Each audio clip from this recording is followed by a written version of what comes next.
لا يزال عبدي يتقرب إلي بالنوافل حتى أحببته فإذا أحببته فكنت سمعه الذي يسمع به وبصره الذي يبصر به ويده التي يبطش بها ورجله التي يمشي بها ولسانه الذي ينطق به. صدق رسول اللہ صلی اللہ علیہ وسلم. سب سے پہلے ہم اور آپ جملہ حاضرین سامعین حضور سید عالم تاجدار بنی آدم و آدم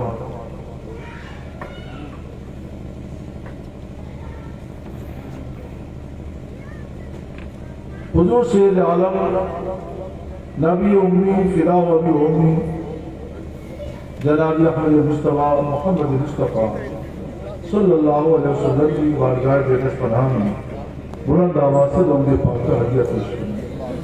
اللہم صلی علی رسول مولانا محمد معدود والکرم وآلہ و صحابہ وآلہ وسلم.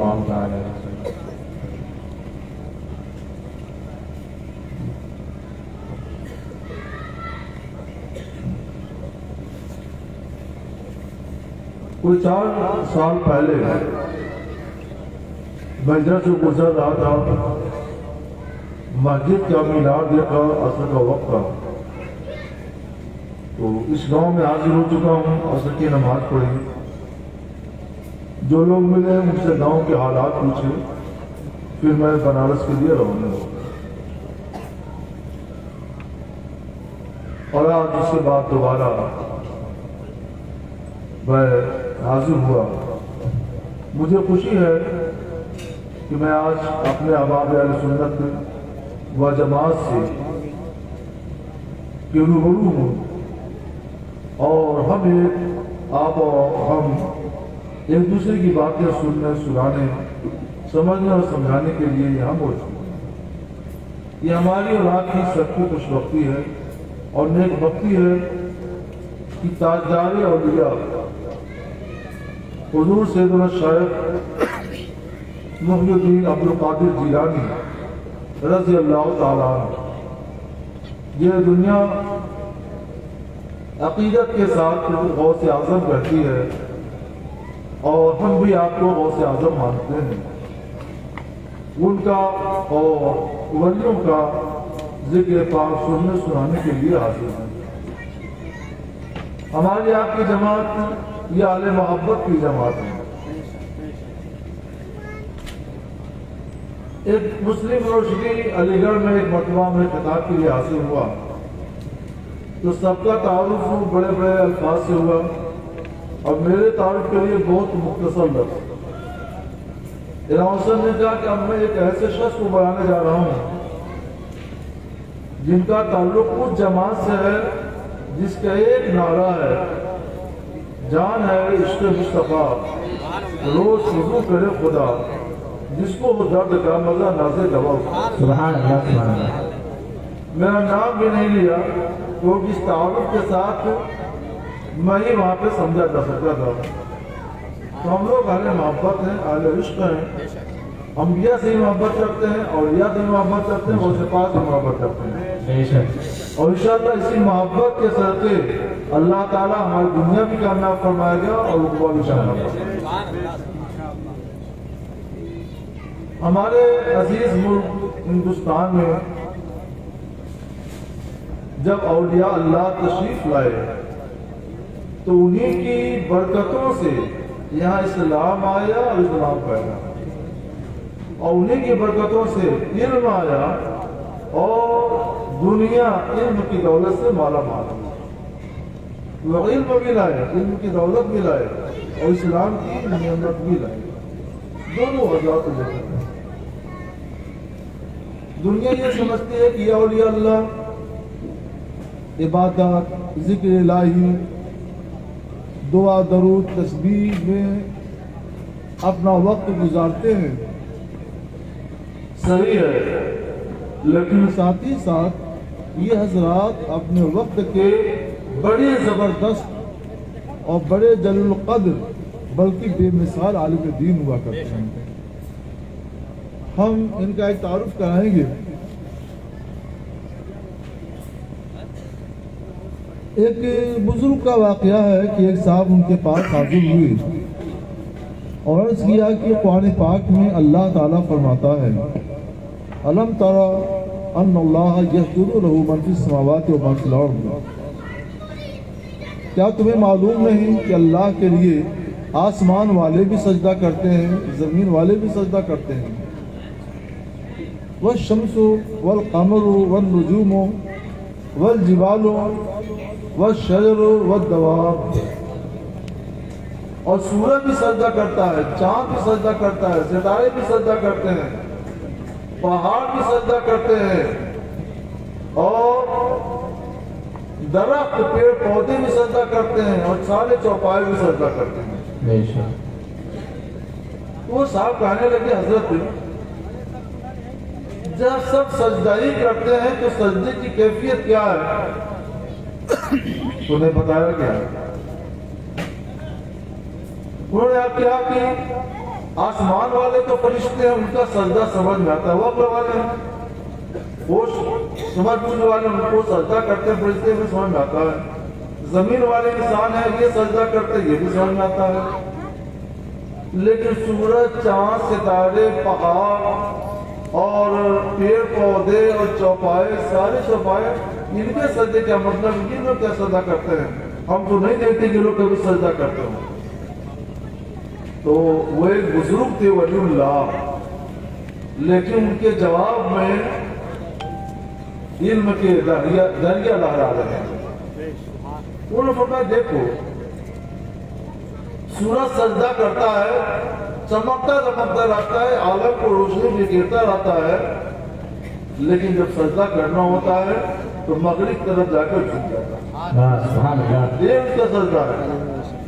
اسے تم چاند کا سجدہ بھی سمجھ سکتے ہو، رات بھر روشنی بکھیرتا ہے، صبح کو اللہ کی بارگاہ میں حاصل ہو جاتا ہے۔ تارے بھی اسی طور پر سجدہ نہیں سوچتے ہوتے ہیں اللہ کی بارگاہ میں۔ پہاڑ بھی ان کا تو جو سر ہے وہ زمین میں نصب ہے، اور جو دھڑ ہے وہ اوپر ہے، تو وہ تو پیدائش طور پر وہ ہمیشہ سجدہ کرتے رہے ہیں، ان کے سجدے میں کیا شک ہے؟ اور چوپائیوں کے سجدے کی بات کرتے ہو تو اللہ نے چوپائیوں کو اس حال میں بنایا ہے کہ ان کا سر ہمیشہ سجدے میں جھکا رہتا ہے۔ بکری چلتی ہے تو ہر دم سجدہ ریز رہتی ہے، گائے کرتی ہے سجدہ کرتی رہتی ہے، بیل چلتا ہے سجدہ کرتا رہتا ہے۔ اسماعیل ملٹری کہتے ہیں رب کا شکر ادا کر بھائی جس نے ہماری گائے بنائی، وہ ہمیشہ سجدے میں رہتی ہے، کبھی سر تان کر تکبر طرح سے نہیں اٹھتی، مغرور طرح سے نہیں اٹھتی۔ یہ سب سجدہ ہے۔ کہا چاہتا کہ سب سجدہ کو سمجھ میں آ گیا ہے، مگر پیڑوں کا سجدہ بتائیے۔ پیڑ تو ہمیشہ سینہ تانے کھڑا رہتا ہے، سجدے میں آدمی سر جھکاتا ہے زمین پر، اور یہ تو ہمیشہ سر تانے کھڑا رہتا ہے، اس کا سجدہ کیا ہے؟ تو مسکرا کر فرمایا کہ پیڑ کا سجدہ بھی سمجھ میں آنے والی بات ہے۔ اوپر جو تم دیکھ رہے ہو تنا سینہ تانے کھڑا ہے، یہ اس کا دھڑ ہے، یہ اس کا دھڑ ہے، اور اس کا سر سجدے میں جھکا ہوا ہے۔ اللہ تعالیٰ نے اسے بڑھایا ہی اس طور پر ہے کہ اس کا سر سجدے میں ہے۔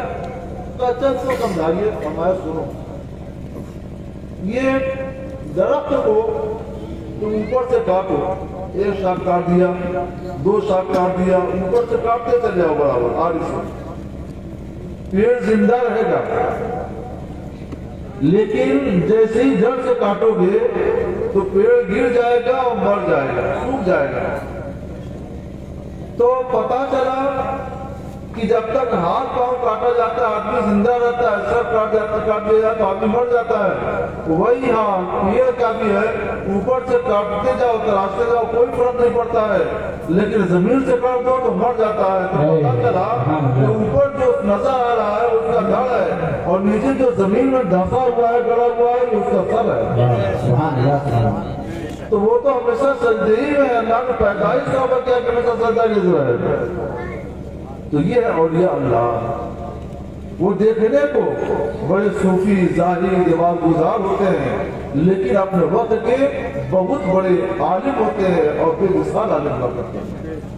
کبھی کبھی تو ایسا ہوتا ہے کہ آپ علماء علماء ظاہر اور فقہاء اگر کسی بات کا جواب دینے سے عاجز ہوتے ہیں تو اس کا جواب بھی یہ اولیاء اللہ کے ذمہ ہوا کرتا ہے۔ ایک شخص نے اخبار الاخیار کی کتاب ہے، اس میں یہ واقعہ مذکور ہے۔ حضور غوث پاک رضی اللہ تعالیٰ کی طرف سے یہ شخص نے قسم کھا لی کہ میں ایک رات ایسی عبادت کروں گا کہ جس وقت میں وہ عبادت کر رہا ہوں، جس وقت میں اس عبادت میں مشغول رہوں، اس وقت پوری دنیا میں، پوری کائنات عالم میں کہیں بھی کوئی شخص وہ عبادت نہ کر رہا ہو، اس عبادت میں مصروف نہ ہو، پوری دنیا میں تنہا میں ہی وہ عبادت کر رہا ہوں اور کوئی مصروف نہ ہو اس عبادت میں۔ یہاں تک بات ہوتی تو کوئی بات نہیں تھی، اس نے قسم کھا لیا کہ میں ایسی عبادت کروں گا، یہاں تک کہ غنیمت تھی، قسم ٹوٹ جاتی تو کفارہ ادا کر دیتا، مگر غضب یہاں سے ہوا کہ اس نے شوق عبادت میں طلاق کی قسم کھا لی کہ اگر میں ایسی عبادت نہ کر سکا تو میری بیوی کو طلاق، اور سب ایک نہیں دو نہیں سب کھانے کو تو اس نے قسم کھا لی،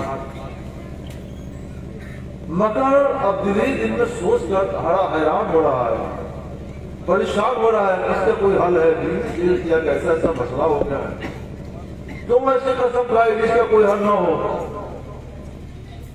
عراق کچھ عجب میں پڑھتا ہے، کچھ عرب میں پڑھتا ہے، عراق عرب کے علماء و فقہ کے پاس گیا، جواب ملا نہیں، کوئی حل نہیں ہے۔ عراق عجم کے علماء کے پاس گیا، جواب ملا کوئی حل نہیں ہے، تم نے اپنا کام خود بگاڑ دیا ہے، اس کا حل کیا ہوگا؟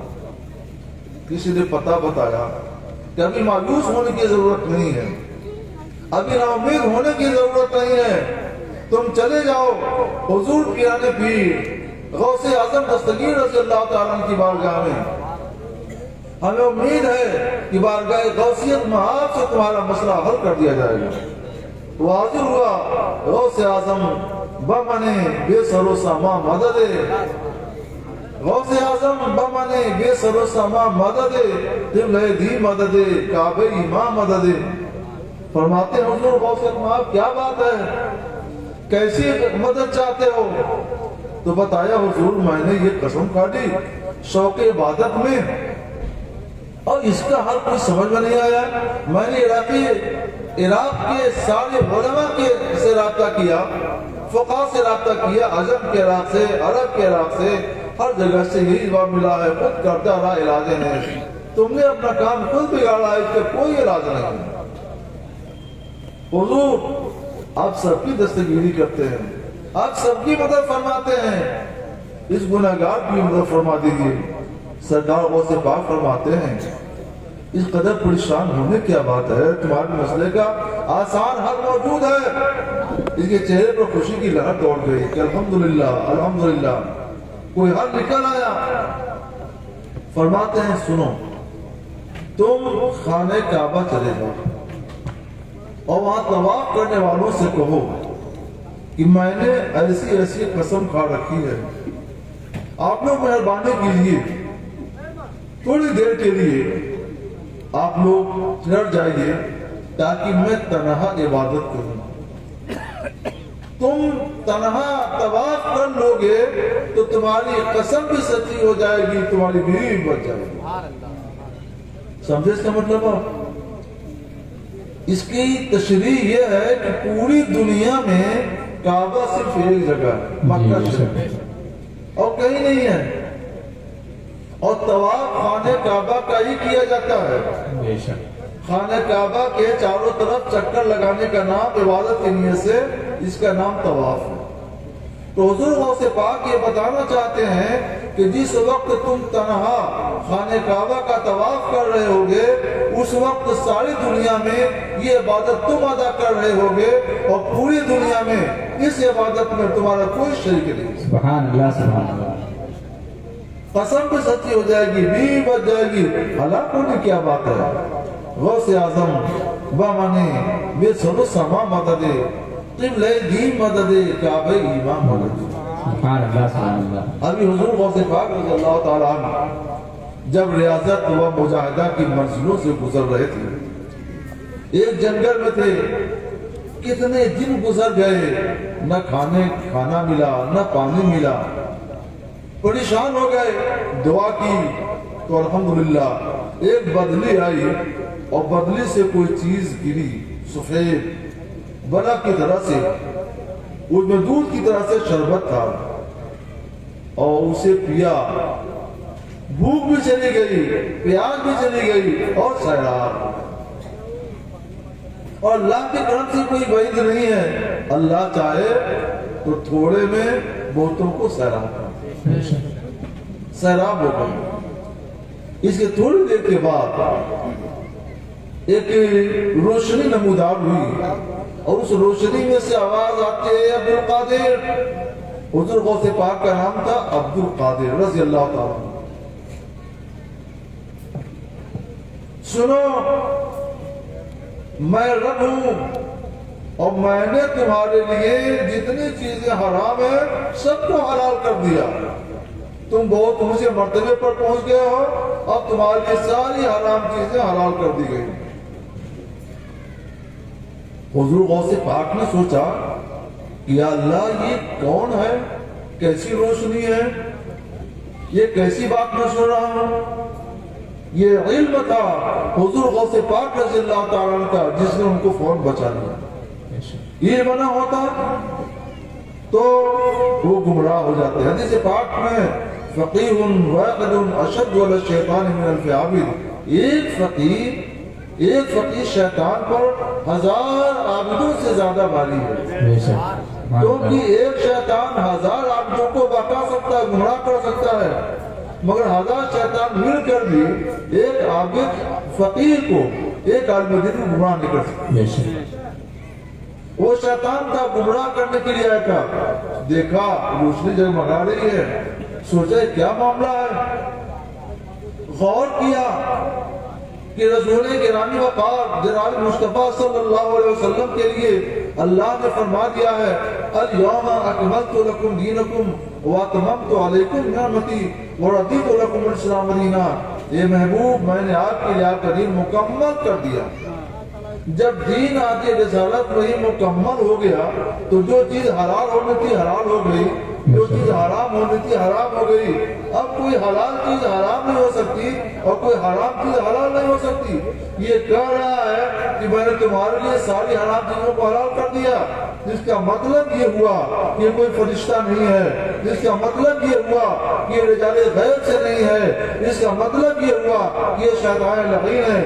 فرماتے ہیں تو شیطان لعین ہے، لا حول ولا قوت الا باللہ۔ فوراً وہ روشنی اندھیرے میں بدل گئی اور وہ کہتا ہے عبد القادر تم کو تمہارے علم نے بچا لیا۔ تو حضرت غوث پاک فرماتے ہیں لعین تو جھوٹ بول رہا ہے، مجھ کو میرے علم نے نہیں بلکہ مجھ کو میرے خدا نے بچا لیا۔ سبحان اللہ سبحان اللہ۔ اس نے یہ دیکھا شیطان نے کہ میرا یہ دعوت تو بیکار ہو گیا، تو ان کو غرور نفس میں اور تکبر میں مبتلا کر دیا جائے۔ تکبر کو سے نفس موٹا ہو جاتا ہے اور اللہ سے جو رابطہ ہوتا ہے نا، جو رشتہ ہوتا ہے وہ رشتہ کمزور ہو جاتا ہے، ٹوٹ جاتا ہے۔ تو اس نے کہا کہ تم کو تمہارے علم نے بچایا تاکہ ان کو غرور ہو جائے کہ ہمارے پاس علم بہت ہے۔ تو انہوں نے فوراً جواب دیا کہ نہیں نہیں لعین، مجھ کو میرے علم نہیں بلکہ میرے اللہ نے بچایا۔ وہ اس کا دوسرا حرب اور دوسرا دور اس کا ختم۔ تو پتہ چلا کہ ان ولیوں کے پاس علم بے پناہ ہوتا ہے، ہر موڑ پر ان کا علم ان کا ساتھ دیتا ہے، لوگوں کی بھی مدد کرتے ہیں اور شیطان کے شر سے بھی اپنے کو بچا لیتے ہیں۔ ایک خوبی اور سنیے، ولیوں کی ایک دوسری خوبی یہ ہوتی ہے کہ جو بات ہم علماء فقہاء زبان سے سمجھاتے ہیں وہ لوگ اسے کر کے دکھا دیتے ہیں۔ ہم لوگ زبان سے سمجھاتے ہیں اور وہ اسے کر کے دکھا دیتے ہیں۔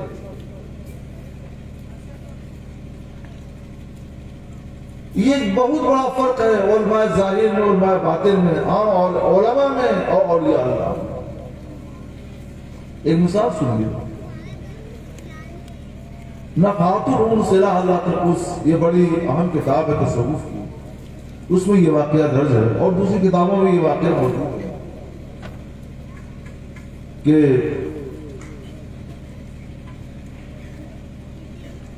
حضرت جنید بغدادی رضی اللہ تعالی عنہ جب واعظ فرماتے تھے تو ان کے واعظ سے لوگوں کے دل پگھل جاتے تھے۔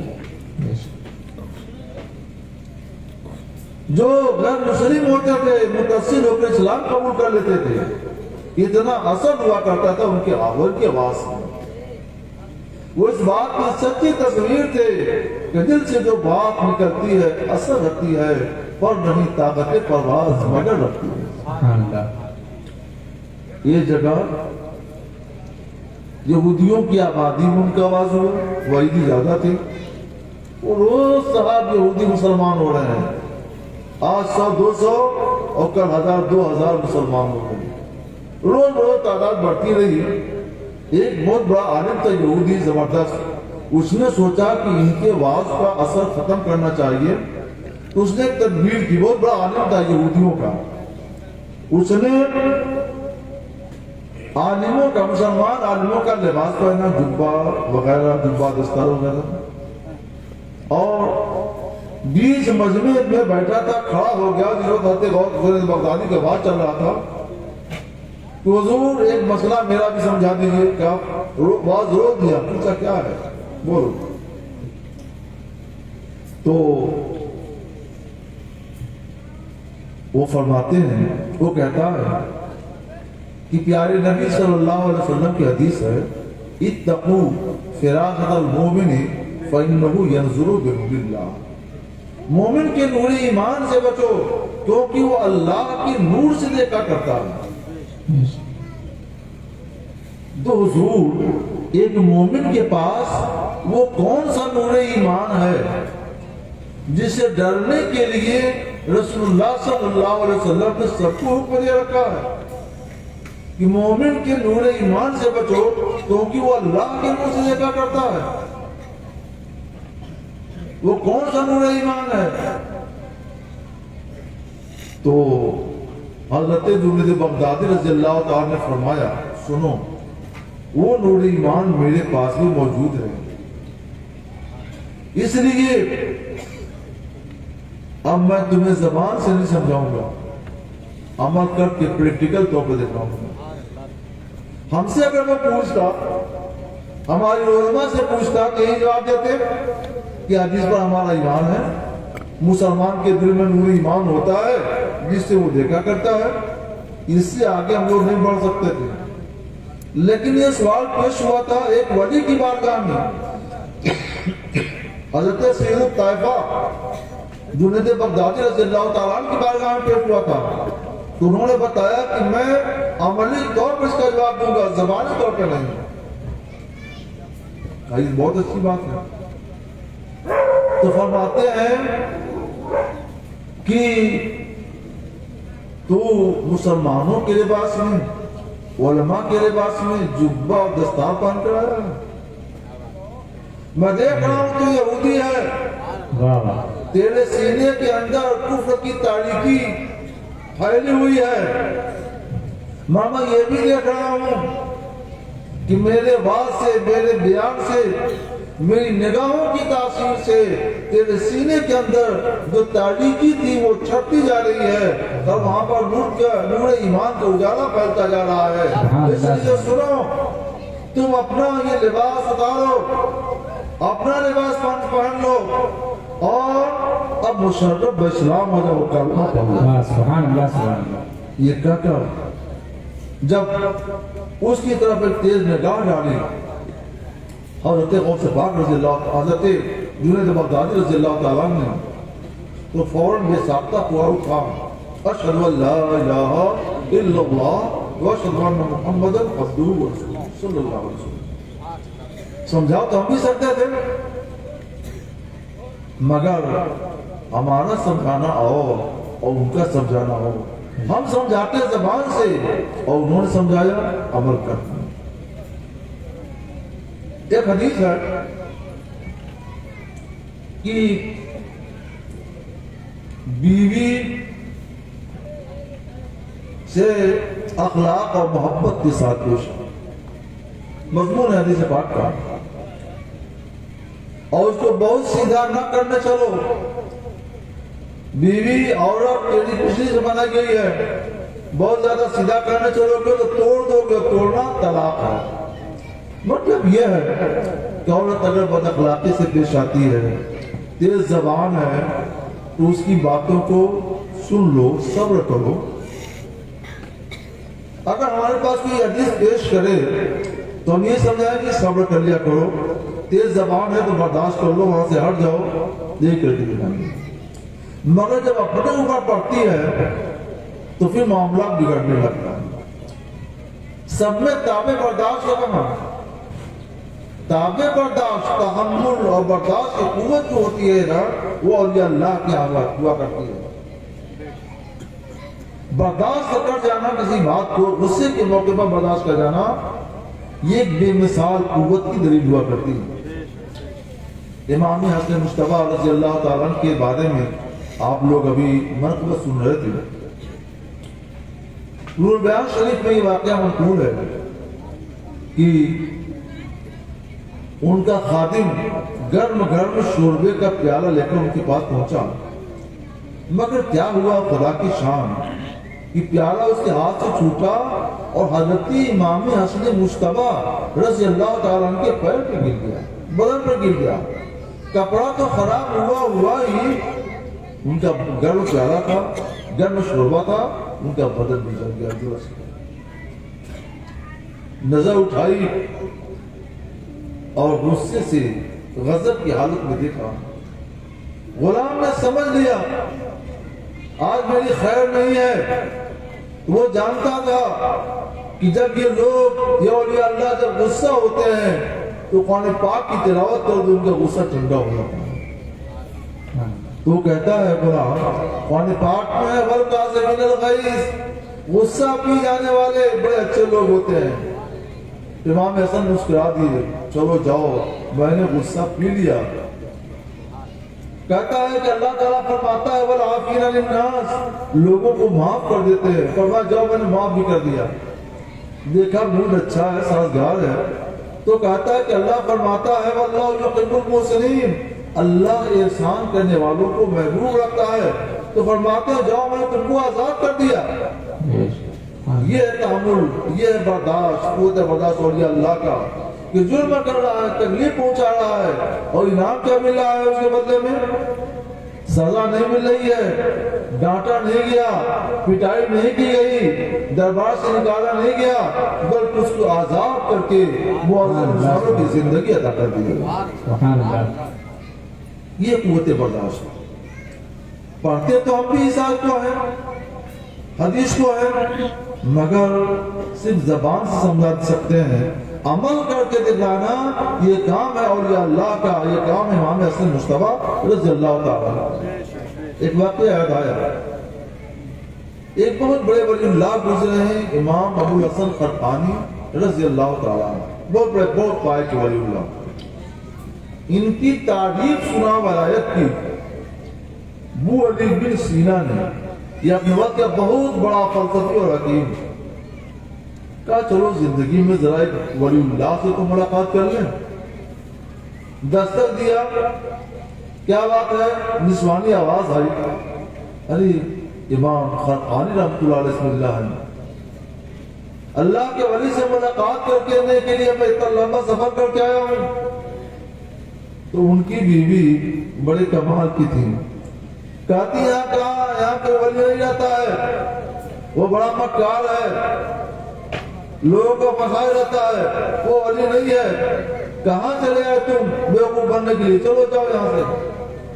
وہ چلے، یا اللہ اگر یہ ولی ہے تو ان کی ولایت کیسے بیوی پر بھی نہیں پڑا، کیسے ولی ہے؟ وہ سوچے کہ چلو واپس چلتے ہیں، پھر خیال آ گیا آئے ہیں تو پتہ لگا کر ملاقات تو کر لیں پھر واپس ہو جائیں گے۔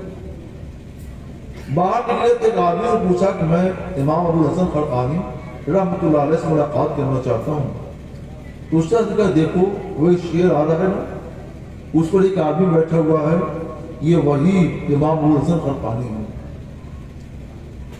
اب یہ حیرت زدہ ادھر شیر پر سواری اور ادھر بیوی کی وہ زبان، وہ قریب آ گیا شیر تو قریب لے کر سلام کیا، بولی بن سینا ہوں، ملاقات کے لیے حاضر ہوا ہوں، دعا کیا۔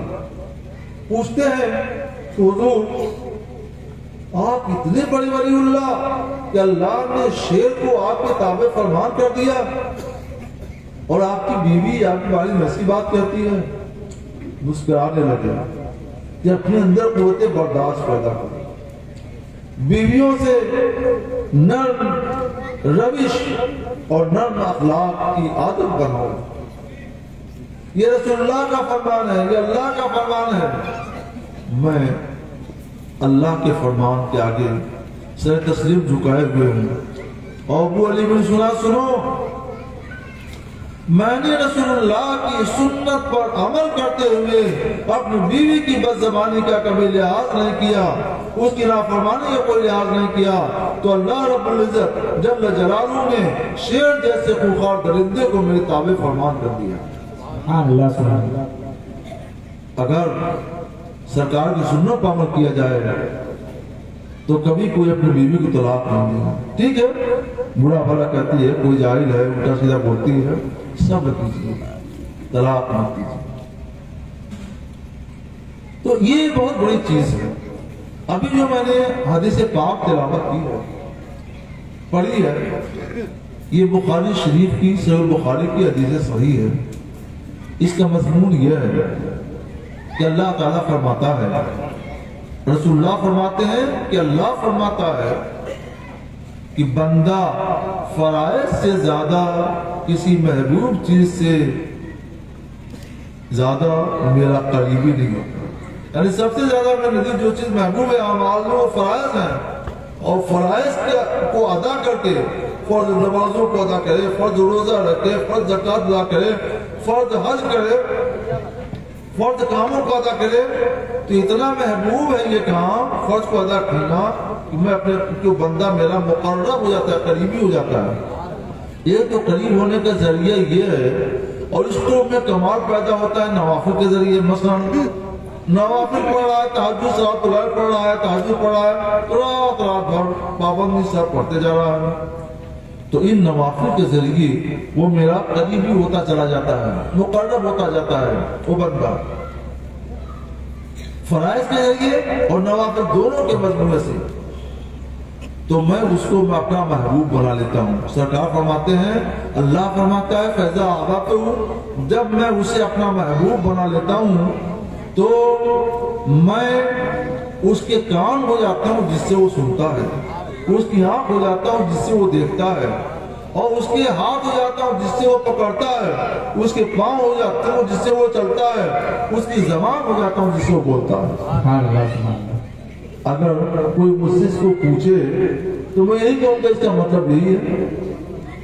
تو اس پر کہا جا سکتا ہے کہ کیا اللہ بندہ بن جاتا ہے یا بندہ خدا بن جاتا ہے؟ تو میں کہوں گا نہیں، اللہ بندہ نہیں ہوتا بندہ خدا نہیں ہوتا، خدا خدا ہی رہتا ہے، مگر بندہ اس مقام پر پہنچ کر کے وہ خدا سے جدا بھی نہیں۔ جیسے لوہار کے آپ نے دیکھا ہوگا، بھٹی جلائی جاتی ہے اور لوہے کو تپایا جاتا ہے تو اس میں سے کالی کالی راکھ وغیرہ زنگ جل کر کے الگ ہو جاتا ہے۔ اس کے بعد لوہا لال سرخ ہو جائے گا، اتنا سرخ جیسے آگ سرخ ہوتی ہے ویسے لوہا سرخ ہوتا ہے، اور صرف رنگ ہی نہیں بدلتا ہے بلکہ جو کام آگ کا ہوتا ہے وہی کام لوہے کا بھی ہوتا ہے۔ آگ جلاتی ہے تو لوہا بھی جلاتا ہے، آگ لال ہے تو لوہا بھی لال ہے۔ آگ اگر کپڑے پر لگائیے، کپڑے کو آگ پر لگائیے کپڑا جل جائے گا، کپڑے کو آپ لوہے پر لگائیے تو لوہا بھی جل جائے گا۔ ان سب کے باوجود لوہا ہی ہے، آگ نہیں ہے، مگر لوہا آگ کے قرب میں رہ کر آگ سے جدا بھی نہیں ہے۔ بلا تشبیہ و تمثیل سمجھیے کہ جب بندہ اللہ کی عبادت کرتا رہتا ہے، فرائض ادا کرتا رہتا ہے، نوافل ادا کرتا رہتا ہے، اللہ کے ذکر میں فکر میں مشغول رہتا ہے، تو بندہ اللہ کے قرب میں ایسا ہو جاتا ہے کہ اس کی ذات سے اللہ کی قدرت ظاہر ہونے لگتی ہے، اللہ کی طاقت ظاہر ہونے لگتی ہے، اور پھر یہ ہو جاتا ہے کہ دنیا کے دور دور تک کے گوشے سے کانوں سے سامنے جو حجاب ہیں سارے حجاب پردے ہٹا دیے جاتے ہیں۔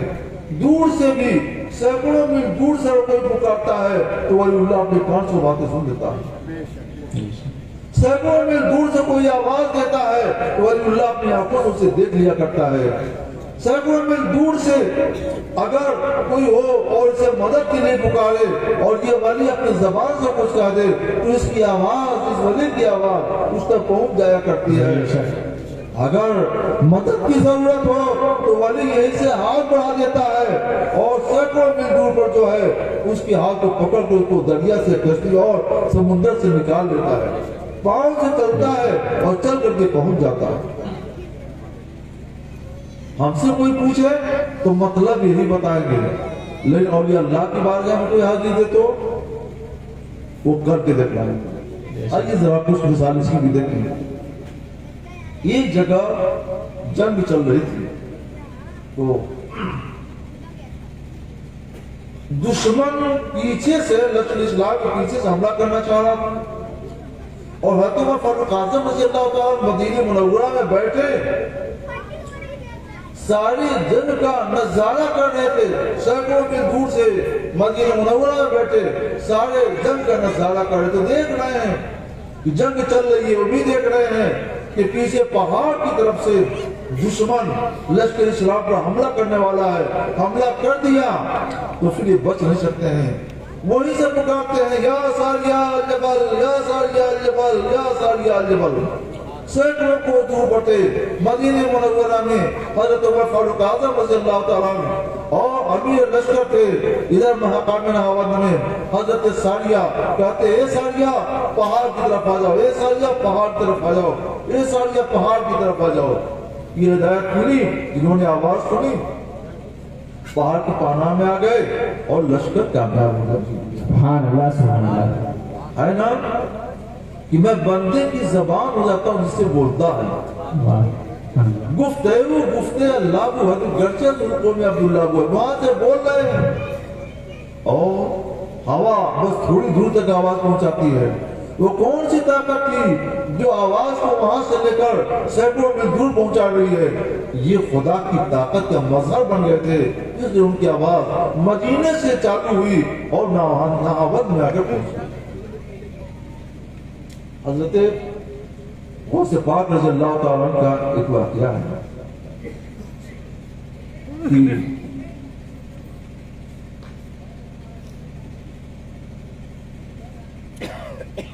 یہ ایک بار حضور غوث پاک رضی اللہ تعالیٰ عنہ رات میں آدھی رات کے بعد اپنے مدرسے میں آئے تو ایک طالب علم ہے، شاید ان کا نام ہے شیخ علی حیتی رحمۃ اللہ علیہ، وہ ابھی جگ رہے تھے، دیکھا کہ حضور غوث پاک تشریف لائے ہیں، فوراً اٹھ گئے کہ ابھی سرکار شاید تہجد کے لیے آئے ہیں، استنجا کریں گے اور وضو وغیرہ کے لیے مجھے ضرورت پڑے گی، گئے فوراً وضو وغیرہ کا انتظام کیا۔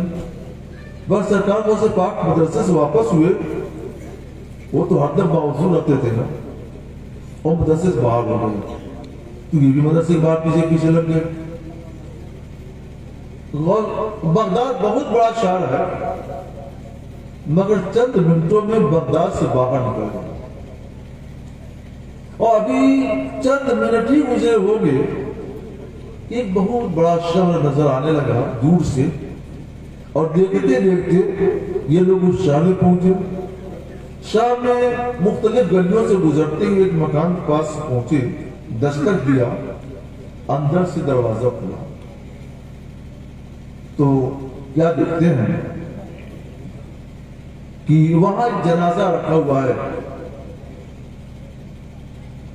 چارپائی پر، اور اس کے ارد گرد 6 لوگ، 3 ادھر 3 ادھر کھڑے ہو گئے، سلام اور مسافے کے بعد کچھ دیر بیٹھے، پھر جنازہ باہر لایا گیا۔ اسی رات میں جنازہ حضور غوث پاک رضی اللہ تعالیٰ نے پڑھایا، اور ان لوگوں نے وہاں جنازہ پڑھی، پھر تدفین۔ ایک 7واں آدمی اور تھا جو نماز پڑھنے والوں میں نہیں تھا، وہ کہیں شراب اور شرابی تھا، اور شراب کے نشے میں دودھ کہیں پڑا ہوا تھا۔ حضور غوث پاک نے فرمایا اسے بلاؤ، بلایا گیا، اسے آپ نے ایک ٹھوکر ماری قدم سے، نشہ دور ہو گیا، اٹھ کے بیٹھ گیا، دیکھا سامنے ولیوں کے سردار حضور غوث پاک رضی اللہ تعالیٰ نے قدموں میں گر گیا کہ حضور کیا ہے، کیسے تشریف آوری؟ فرمایا کھڑے ہو جاؤ، سینے سے لگایا ہٹایا، سینے سے لگایا ہٹایا، سینے سے لگایا، اور فرمایا کہ یہ اس مرنے والے کی جگہ پر۔ اس کے بعد اسی رات میں وہاں سے واپس ہوئے، اور چند منٹ گزرے ہونے بغداد کا شہر نظر آنے لگا۔ جب تک بغداد پہنچ گئے، جب تک مدرسے میں پہنچ گئے، یہ طالب علم شیخ علی حیتی رحمۃ اللہ علیہ تو مدرسے میں گئے، اور حضور غوث پاک کے مدرسے میں تشریف لے گئے، مگر یہ جناب طالب علم رات بھر کو پھر نیند نہیں آئی۔ صبح اٹھے غوث پاک کی بارگاہ میں گئے کتاب پڑھنے کے لیے، سب طلبہ حاضر ہوئے تو سب پڑھ رہے ہیں، اور یہ سب اٹھا کر ٹکٹکی باندھ کر غوث پاک کا چہرہ دیکھ رہے ہیں۔ پوچھا کیا بات ہے؟ سب پڑھتے ہیں، تم کیا کرتے ہو؟ تم کیوں مجھے دیکھ رہے ہو؟ تو وہ کہتے ہیں حضور رات والا مسئلہ اب تک سمجھ میں نہیں آ سکا، میں تو رات بھر غور کرتا رہا، جاگتا رہا، پھر بھی سمجھ میں نہیں آیا، تو میں کتاب سمجھوں یا رات والا مسئلہ سمجھوں؟ حضور پہلے رات والا مسئلہ سمجھائیے، رات آپ کہاں گئے تھے یہاں سے؟ وہ شہر کون سا تھا؟ جنازہ کس کا تھا؟ وہ آپ کے پیچھے ادا کرنے والے کون لوگ تھے؟ آپ نے یہ کیا فرمایا کہ اس مرنے والے کی جگہ پر ہے؟ اور پھر آپ چند منٹ میں وہاں سے یہاں کیسے آ گئے؟ یہ ساری چیزیں ہمارے دماغ کے اندر الجھی ہوئی ہیں۔ جب تک یہ چیزیں الجھی رہے گی میں کتاب کیا پڑھوں گا، مجھے بات کیا سمجھ میں آئے گی؟ حضور پہلے میرے دماغ کے مسئلہ حل کیجیے، تب میں کتاب پڑھوں گا۔ فرمایا سنو، رات ہم لوگ یہاں سے سینکڑوں میل دور مقام نہاوند میں ہوئے۔ اللہ کے ولیوں کے بہت درجے ہیں، کوئی نیچے درجے کا ہے، کوئی بہت اونچے درجے کا، کوئی اور اونچے درجے کا۔ سب سے اونچے درجے کے ولی، بڑے اونچے درجے کے ولی ابدال ہوا کرتے ہیں، 7 ابدال ہوا کرتے ہیں۔ جب ایک ابدال کا انتقال ہوتا ہے تو ابدال 7 اسی جگہ پر معمول کر دیا جاتا ہے۔ جو دنیا کا نظام دیکھتے ہیں، ابدال کی نماز جنازہ غوث پڑھایا کرتا ہے، سینکڑوں میل دور ایک ابدال کا انتقال ہو گیا تھا۔ جو جنازہ تم نے دیکھا تھا چارپائی پر، ایک ابدال کا جنازہ تھا۔ نماز جنازہ پڑھانے کے لیے مجھے وہاں جانا ضروری تھا، اس لیے میں رات وہاں چلا گیا تھا جنازہ پڑھانے کے لیے۔ جو 6 آدمیوں کو دیکھا تھا ان 7 میں سے وہ 6 ابدال تھے۔ میں نماز جنازہ پڑھائی، دفن کیا تو پوچھا اور وہ شرابی کون تھا؟ ٹھوکر آپ نے ماری تھی، سینے سے لگایا تھا کئی مرتبہ؟ تو فرمایا سنو، اس شرابی پر اللہ کا کرم ہو گیا، اللہ کا احسان ہو گیا، اللہ کی طرف سے میرے دل میں الہام ہوا کہ اس کو علم کی دولت سے نوازا جائے۔ میں نے اسے اٹھایا اور سب سے پہلے سینے سے لگا کر اس کو گناہوں سے پاک کیا، دوبارہ سینے سے لگا کر اس کو علم کی دولت سے آراستہ کیا، تیسری مرتبہ سینے سے لگا کر اللہ کے فضل خاص سے اس کو ولایت کے مراتب طے کر رکھے۔ جب وہ گناہوں سے پاک ہو گیا، جب وہ علم کی دولت سے آراستہ ہو گیا، جب وہ ولایت کے مدارس طے کر چکا، تو میں نے اللہ کے الہام کی بنیاد پر، اللہ کی طرف سے جو میرے دل میں بات ڈالی گئی اس کی بنا پر میں نے یہ بیان کیا کہ یہ اس مرنے والے کی جگہ ہے جو ابدال انتقال کر گئے ہیں، ان کی جگہ پر یہ 7واں ابدال معمول کر دیا گیا۔ میں بتانا کیا چاہتا ہوں، ہم تو اس حدیث کا مطلب اتنا ہی بتاتے، آپ تک پہنچتے اور آپ کی مثال حدیث کو سمجھا دیتے، مگر کر کے دکھلانا یہ کام کس کا ہے؟ حضرت فاروق اعظم کا۔ کر کے دکھلانا اور سمجھانا یہ کام کس کا ہے؟ حضور غوث پاک رضی اللہ عنہ۔ ایک اور واقعہ سنیں، حضور غوث پاک رضی اللہ تعالیٰ عنہ، ذرا آپ لوگ پاک پڑھ لیجیے۔ اللہم صلی علی سیدنا اللہم صلی علی سیدنا مولانا محمد معدود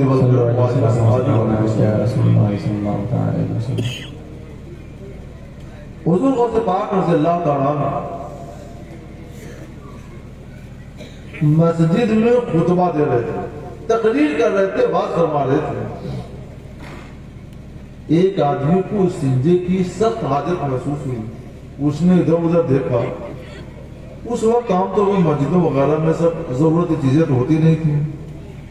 وہ پریشان ہوا، ادھر غوث پاک کا آواز چل رہا ہے، آواز کیسے چھوڑوں، اور ادھر حاجت ہے، اس حاجت سے اپنے آپ کیسے بچاؤں۔ حضور غوث پاک کو اللہ کی طرف سے جو علم حاصل ہوا ہے، اللہ کی طرف سے جو کشف حاصل ہوا ہے، اس علم کے ذریعے، اس کشف کے ذریعے حضرت غوث پاک نے سمجھ لیا کہ ہمارا یہ مخاطب کسی پریشانی میں ہے، اور کس پریشانی میں وہ بھی جان لیا۔ فوراً اپنا ایک رومال اٹھایا اور اس سے اس کو اڑا دیا۔ ادھر رومال اڑانا تھا، ادھر وہ مسجد سے غائب ہو گیا۔ وہ کیا دیکھتا ہے کہ نہ جانے بغداد سے دور کتنی دور ایک جنگل میں آ گیا ہے، سنسان جنگل، اور وہاں ایک دریا بھی بہہ رہا ہے۔ تو کسی پیڑ کے قریب جا کر اس نے اپنی حاجت پوری کی، دریا کے قریب جا کر طہارت حاصل کی، پاک ہوا، اس وغیرہ کر لیا۔ اس کام کے کرتے وقت اس کے پاس کنجی کا ایک گچھا تھا، ایک درخت میں اس نے لٹکا دیا، اور اس کے بعد تاکہ ہاتھ خالی ہو جائے، اس کے بعد آپ دست لیں، وضو بنائے وغیرہ۔ اطمینان سے جب فارغ ہو گیا اور جب اسے یہ ہوا کہ ہم یہاں سے چلنا چاہیے، تو سرکار غوثیت مآب رضی اللہ تعالیٰ نے پھر اپنا رومال وہاں سے ہٹا لیا۔ رومال ہٹانا تھا، وہ کیا دیکھتا ہے کہ وہی محفل غوث پاک ہے، وہی مسجد ہے، اور سرکار غوث پاک رضی اللہ تعالیٰ کا وہی بات چل رہا ہے۔ سبحان اللہ سبحان اللہ۔ میں بندے کے ہاتھ ہو جاتا ہوں جس سے وہ پکڑتا ہے، بندے کے پاؤں ہو جاتا ہوں جس سے وہ چلتا ہے، بندے کے کان ہو جاتا ہوں جس سے وہ سنتا ہے، بندے کی آنکھ ہو جاتا ہوں جس سے وہ دیکھتا ہے۔ ہم سمجھا سکتے ہیں، عمل کر کے دکھلا نہیں سکتے ہیں۔ میں غوث پاک رضی اللہ تعالیٰ نے عمل کر کے دکھلا دیا۔ واس ختم ہو گیا۔ اب وہ سوچتا ہے کہ میرے پاس کنجی گچھا تھا، گچھا کیا ہوا؟ سوچا، غور کیا تو یاد آیا کہ میں نے تو جنگل میں ایک درخت پہ لٹکا دیا تھا، پتہ نہیں وہ جنگل کہاں ہے، یہاں سے کتنے دور ہے، اب وہ کنجی نہیں ملی۔ مگر ایک آدھ مہینے کے بعد اس کو ایک قافلے کے ساتھ سفر کرنا ہوگا، اور وہ قافلہ کوئی ایک مہینے کی راہ چلنے کے بعد اسی جنگل سے گزرا اور اسی راستے سے گزرا۔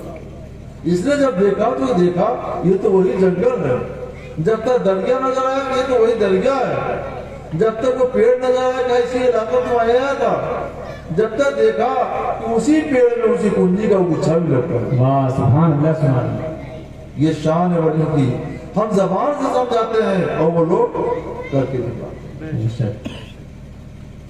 حضور غوث پاک رضی اللہ تعالیٰ ایک بار وضو فرما رہے تھے،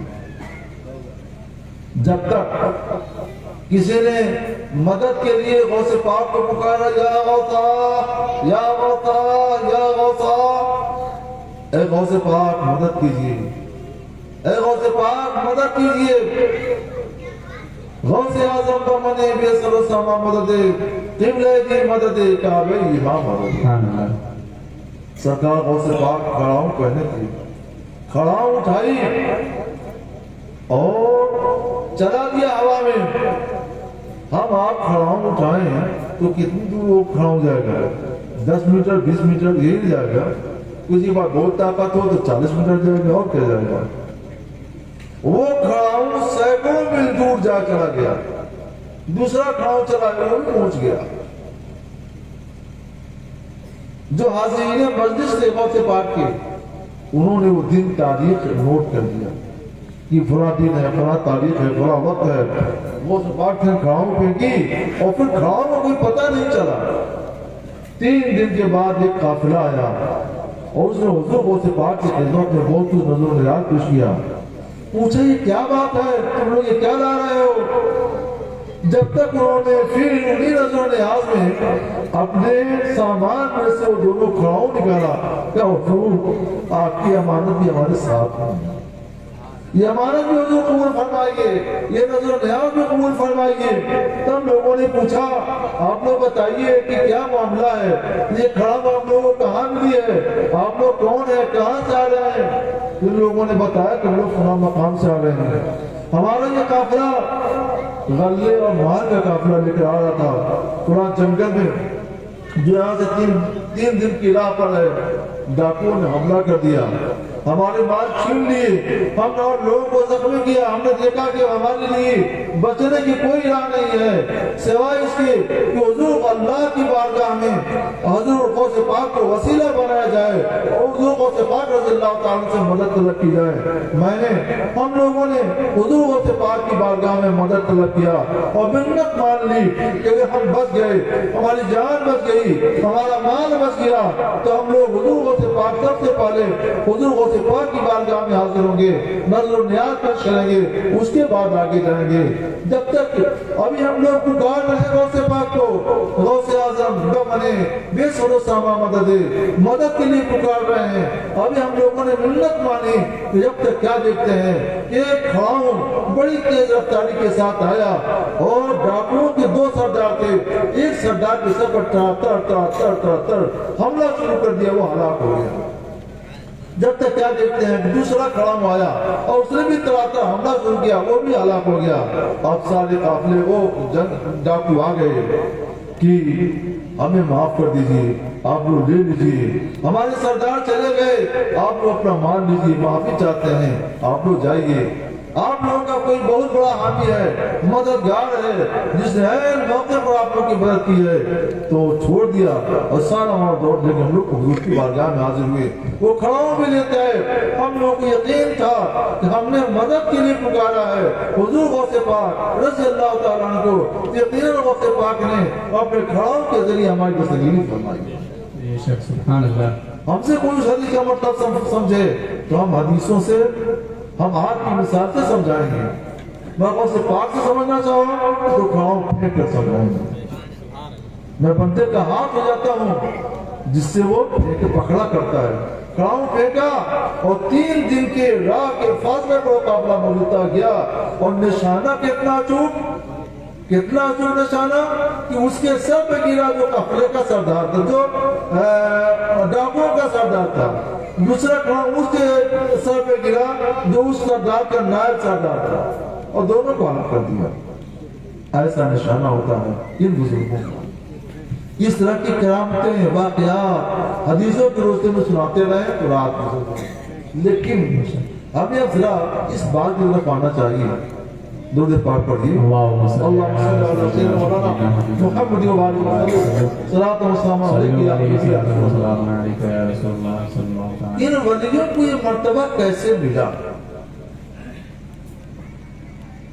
کیسے اتنے اونچے مقام پر پہنچ گئے؟ کیا آج بھی ایسا ممکن نہیں ہے؟ تو ممکن ہے، آج بھی وہ جو بڑا ہیم سا ایمان پیدا آگ کر سکتی ہے، اندازے گلستان پیدا ہے۔ دو چیزیں ان حالات کے ساتھ رہی ہیں، ایک چیز عقل حلال اور دوسری چیز صدق مقال۔ صدق مقال کا مطلب سچ بولنا، عقل حلال کا مطلب حلال روزی کھانا۔ یہ لوگ صرف حلال روزی کھاتے تھے، اور جہاں حرام نہیں، حرام کا شبہ بھی ہوتا تھا تو اسے بچتے تھے، اور یہ لوگ سچ بولتے تھے، اور جہاں جھوٹ کا شبہ بھی ہوتا تھا، شائبہ بھی ہوتا تھا تو اسے ہی بچا کرتے تھے۔ آپ بھی جھوٹ سے بچیے، جھوٹ کے شائبے سے بچیے، سچ بولیے، حرام سے بچیے، حرام کے شبہ سے بچیے، صرف حلال کھائیے، خالص حلال، پکا حلال۔ تو آپ کی اولاد طیب الطاہر اولاد ہے، اور جس اولاد کو آپ ایسی تربیت دیں گے، ایسی غذا کھلائیں گے، وہ اولاد آگے چل کر کے اگر بہت بڑا والی نہیں تو بھی ولی اللہ ضرور ہے۔ حضرت غوث پاک رضی اللہ تعالیٰ عنہ کے والدین کیسے تھے؟ یہ کیسے تھے؟ بڑا مشہور واقعہ ہے۔ آپ کے والد ہیں حضرت سید ابو موسیٰ رضی اللہ تعالیٰ عنہ، اور یہ بھوکے تھے، پیاسے تھے، ایک دریا کے کنارے سے گزر رہے تھے، کچھ مل جائے گا تو کھا لیں گے۔ کیا دیکھتے ہیں؟ ایک سیب بہتا ہوا آ رہا ہے، تو کوئی باغ میں بھی ہو تو گرے پڑے پھل راہگیروں کو کھانے کی اجازت شریعت جائز کرتی ہے۔ تو وہ سمجھ گیا کہ کسی کا سیب کا پیڑ ہوگا جس کی کچھ شاخیں دریا میں لٹکتی ہوں گی، گر گیا ہے، باتیں میں جا رہا ہے، تو اس کو کھانا شرعاً جائز، اس میں کوئی عرض نہیں ہے۔ انہوں نے اٹھایا، بھوکے تھے، کھا لیا۔ مگر پھر خیال آیا حرام تو نہیں ہے، شبہ حرام تو ہے، ہو سکتا ہے کہ مالک کی طرف سے کھانے کی ضرورت نہ ہو، اب شبہ حرام سے بچنے کی تدبیر کی جائے۔ سوچے انہوں نے، ہم چلتے ہیں، شاید وہ پیڑ مل جائے تو وہیں پتہ لگ جائے گا۔ چلتے رہے، ایک پیڑ مل گیا سیب کا، جو کچھ خشکی کی طرف اور کچھ دریا کی طرف ڈھکا ہوا تھا، اور وہ سمجھ گئے کہ یہ پیڑ ہے، اسی پیڑ کا سیب تھا۔ اس باغ کے مالی سے کہا کہ ایسا ایسا معاملہ ہوا ہے، اور میں آپ سے آیا ہوں معافی مانگنے اجازت چاہوں گا۔ وہ صاحب بھی تھے ابو عبداللہ سومی رضی اللہ تعالیٰ عنہ، ابو عبداللہ سومی رضی اللہ تعالیٰ عنہ، اور وہ خود ایک تقوی شعار ولی اللہ تھی۔ ان کے پاس ایک خوبصورت لڑکی تھی جو بڑی تقوی شعار تھی۔ اپنی خوبصورت تقوی شعار تقیہ زکیہ لڑکی کی شادی ایک بہت بڑے متقی سے کرنا چاہتے تھے۔ رشتے کی دراز تھی، مگر تو شرط تھی کہ لڑکا بہت تقوی شعار ہونا چاہیے، پرہیزگار ہونا چاہیے، آپ کے ساتھ ذمہ دار ہونا چاہیے۔ وہ شرط نہیں ملے تھی کسی لڑکے پہ۔ جب انہوں نے جانا چاہی تو وہ سمجھ گئے کہ گوہر مقصود میرے ہاتھ آ گیا ہے، یہی لڑکا ہے جس کو اللہ نے بھیجا ہے میری لڑکی سے رشتے کے لیے۔ تو نے کہا سنو میں معاف تو کر دوں گا، مگر تمہیں کچھ دنوں میرے باغ کی باغبانی کرنی پڑے گی۔ باغبانی نہیں کرانا چاہتے تھے، وہ اپنے ساتھ میں رکھ کر ان کے لیل و نہار شب و روز دن اور رات دیکھنا چاہتے تھے ان کا دن کیسے گزرتا ہے ان کی رات کیسے گزرتی ہے ان کے تقوی کا ان کے علم کا ان کے فضل کا ان کی عبادت کا ان کے زہد کا ان کے تقوی کا وہ امتحان لینا چاہتے تھے اپنے آنکھوں سے ان کے زہد تقوی کا نظارہ اور مشاہدہ کرنا چاہتے تھے جب دیکھ لیا ایک دن دیکھا 2 دن دیکھا 10 دن دیکھا مہینہ تک دیکھا یقین ہو گیا کہ لڑکا پارسا ہے عابد سب زندگار ہے اللہ کا ولی ہے اس سے بڑا صاحب تقویٰ کون گے اب انہوں نے جانا چاہے کہا ٹھیک ہے تمہیں ذات ہے مگر یہ شرط بھی باقی رہ گئی کیا فرمائیے وہی میں پوری کروں گا تو فرمایا حضرت ابو عبداللہ صومعی رضی اللہ تعالیٰ عنہ کہ میرے پاس ایک لڑکی ہے جو آنکھ کی اندھی ہے زبان کی گونگی ہے کان کی بہری ہے ہاتھ کی لولی ہے پاؤں کی لنگڑی ہے کوئی اس سے رشتے کرنے کے لیے تیار نہیں ہو سکتا میں اس بچے سے رشتہ نکاح قبول کر لو شادی کر لو صبح حرام سے بچنے کے لیے انہوں نے ایک لولی لنگڑی اندھی بہری گونگی لڑکی سے اور بدصورت لڑکی بتایا تھا اس نکاح کے لیے آمادگی بھی ظاہر کر دی قبول کر دیا نکاح ہو گیا ان کو بتایا گیا تمہاری بیوی اس کمرے میں جا گئے تو کیا دیکھتے ہیں کہ وہاں ایک لڑکی تو ہے مگر بہت ہی حسین و جمیل بہت خوبصورت آنکھیں بھی روشن ہیں کان بھی اچھے ہیں ہاتھ بھی صحیح ہے سلامت ہیں پاؤں بھی صحیح سلامت ہیں تو واپس آ گئے کہ شاید مجھ سے بھول ہو پوچھا کیا بات ہے کیا حضور وہ میری بیوی کمرہ نہیں ہے ایسی ایسی بات ہے کہا نہیں وہی تمہاری بیوی ہے میں نے جو یہ کہا تھا وہ آنکھوں سے اندھی ہے اس کا مطلب یہ تھا کہ اس نے اپنی آنکھوں سے کبھی گناہ کوئی چیز نہیں دیکھی ہے زبان کی گونگی ہے مطلب یہ تھا کہ اس نے اپنی زبان سے کبھی گناہ کی کوئی بات نہیں کی ہے کان کی بہری ہے مطلب یہ تھا کہ اس نے اپنے کان سے کبھی گناہ کی بات نہیں سنی ہے ہاتھ کی لولی ہے مطلب یہ تھا کہ اس نے اپنے ہاتھ سے کبھی گناہ کا کام نہیں کیا ہے پاؤں کی لنگڑی ہے مطلب یہ تھا کہ اپنے پاؤں سے وہ کبھی گناہ کی طرف نہیں چلے گا یہ میرا مطلب ہے وہی تمہاری بیوی ہے جیسے تم تقویٰ شعار ویسے وہ بھی تقویٰ شعار تمہارے رشتے کے لیے ویسی لڑکی چاہیے ویسی لڑکی کے لیے تمہاری جیسا لڑکا چاہیے سبحان اللہ اسی جوڑے سے ایک لڑکا پیدا ہوا اور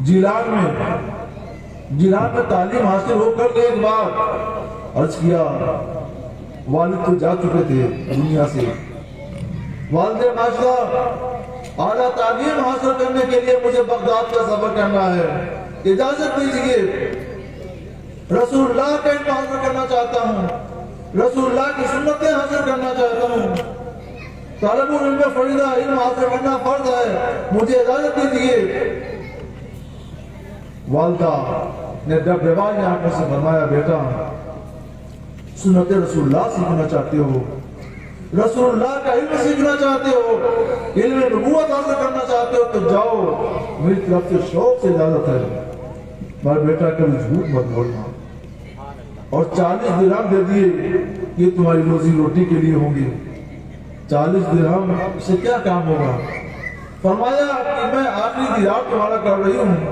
تم مجھے آخری بار دیکھ رہے ہو یہ چلے گئے کچھ دنوں والدہ زندہ تھی پھر ان کا بھی وصال ہو گیا